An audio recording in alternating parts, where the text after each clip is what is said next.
সবার সুখে হাসব আমি, কাঁদব সবার দুঃখে, নিজের খাবার বিলিয়ে দেব অনাহারীর মুখে। আমার বাড়ির ফুল বাগিচা ফুল সকলের হবে, আমার ঘরের মাটির প্রদীপ আলোক দিবে সবে। আমার বাড়ি বাজবে বাঁশি সবার বাড়ির সুর, আমার বাড়ি সবার বাড়ি রইবে না কো দূর। গোপাল ভাঁড় ছিল রাজা কৃষ্ণচন্দ্রের প্রিয়জন। রাজারা এমন একজন লোককে সঙ্গী হিসাবে চাইতেন যে তাদের মজার মজার কথা বলে হাসাবে, ভাবিও তুলবে কখনো কখনো। গোপালকে না দেখে রাজা একদিনও থাকতে পারতেন না। একদিন একজনকে সাজা দিতে চাইলেন, তাকে এক বুক কনকনে ঠান্ডা জলের পুকুরে সারা রাত কাটাতে হবে। শুধু মাথা থাকবে জলের উপরে, বাকি সারা শরীর জলের নিচে। পরদিন সকালে এসে রাজা মহাশয়কে বলল, সারা রাত জলে কাটিয়েছি হুজুর। রাজবাড়ির বড় আলোর দিকে তাকিয়ে রাজা বললেন, তোমার শাস্তি তো কিছুই হলো না হে।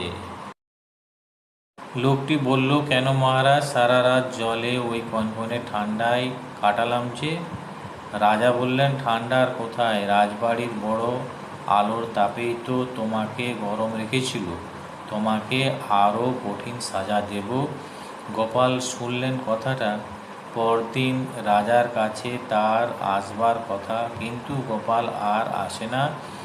রাজা অধৈর্য হয়ে গোপালের বাড়ি এলেন।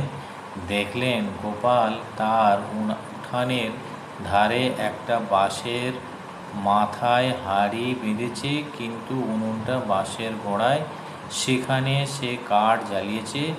রাজা হেসে বললেন, বুঝেছি তোমার দেরি কেন। ওই হাঁড়ির চাল কি জন্মেও ফুটবে? গোপাল বলল, কেন ফুটবে না মহারাজ? মহারাজ, দূরের আলোর দিকে তাকিয়ে যদি এক বুক জলে দাঁড়িয়ে লোকটা গা গরম করতে পারে, আমার হাঁড়ি তবে ওই উঁচুতে থেকেও মাটিতে জ্বালানো উনুনের আঁচ পাবে না কেন?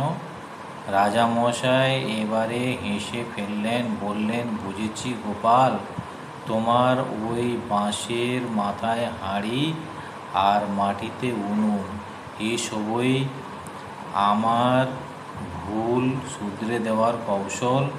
আমার যথেষ্ট শিক্ষা হয়েছে, ও লোকটাকে আমি আর শাস্তি দেব না।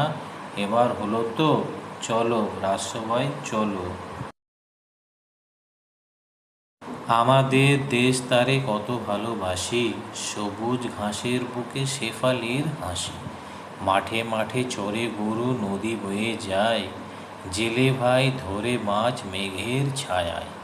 রাখাল বাজায় বাঁশি, কেটে যায় বেলা, চাষি ভাই করে চাষ, কাজে নেই হেলা।